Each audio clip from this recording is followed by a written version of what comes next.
Ngayong araw mga ka-protein is legs workout tayo. Yan o, kakatapos lang natin nag-legs workout yan.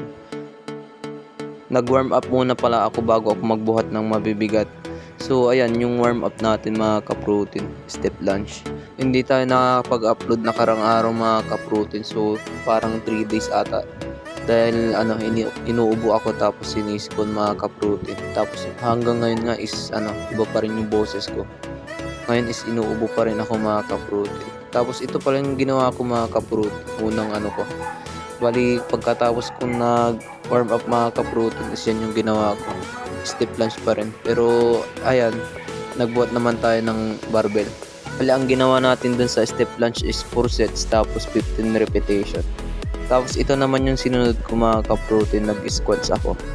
Tapos ang ginawa ko dito mga ka-protein is 4 sets tapos 9 repetition. Hanggang ngayon mga ka-proteins, inuubo pa rin tayo. Sobrang katinang nalamunan ko eh. Tapos ayun, 3 days pala tayo hindi nakapag-workout mga ka-protein simula nung January 1 to January 3. Pero ayun, nag-workout naman tayo ngayong araw. Kasi na-miss ko kayo. Ako, na-miss nyo ba mga ka-protein? Lalo na yung mga basher ko dyan, na-miss nyo ba ako? So ngayong taon mga ka-protein is magpo-focus na talaga tayo sa legs natin para hindi tayo nababash. O kaya ayan, para mas maganda talagang tignan kasi manipis nga talaga yung legs natin.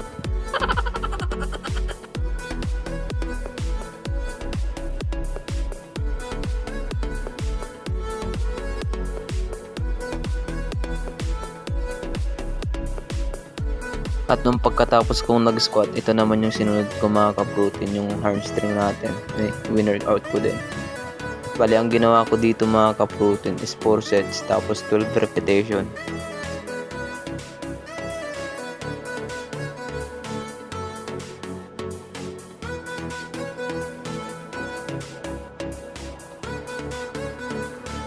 At ito pala yung aso ko mga ka-protein. Ang pangalan niyan is Bingo. Bali ang nagbigay ng pangalan niya yung anak ko pala mga ka-protein. Tapos ayan, lagi pala siyang nakatali kaya tinanggal ko yung tali niya. Pinakawalan ko para makagala-gala din. Tapos ayan, inaantay pala niya ako. Kung saan ako is andun siya. Parang kanina nung nag-step lunge ako, sinusundan niya ako mga ka-protein. Inaantay niya akong matapos mga ka-protein. Tapos ayan, nung pagkatapos ko nag-hamstring mga ka-protein, ito naman yung huli kong workout, yung clock ko naman. Bali ang ginawa ko dito 5 sets tapos 15 repetition.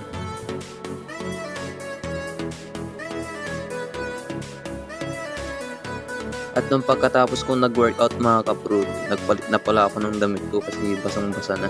Baka matuloyan tayo, lalo tayong magkasakit.